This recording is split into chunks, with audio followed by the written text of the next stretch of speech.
আল্লাহর হাবিব সাল্লাল্লাহু আলাইহি সাল্লাম বলেন, রাআইতু লাইলাতান উসরা বি রিজালান, মেরাজের রজনীতে আমি যখন জান্নাত জাহান্নাম পরিদর্শন করতেছিলাম, তখন আমি এক ব্যক্তিকে দেখলাম,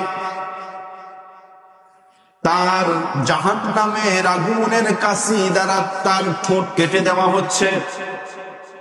জাহান্নামের আগুনের কেসি দিয়ে বা কাঁচি দিয়ে তার ঠোঁট বা তার জিহ্বা কেটে দেওয়া হচ্ছে।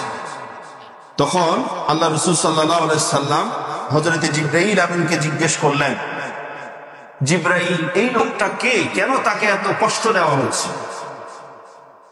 তখন হযরত জিবরাইল আমিন বললেন, আল খুতাবাউ মিন উম্মাতিকা, এ হলো আপনার উম্মতের সেই ওয়াজিন, সেই বক্তা যে তা'মুরুনা বিল মা'রুফি ওয়া তানসাউনা আনিল মুনকার বা তানহাউনা আনিল মুনকার।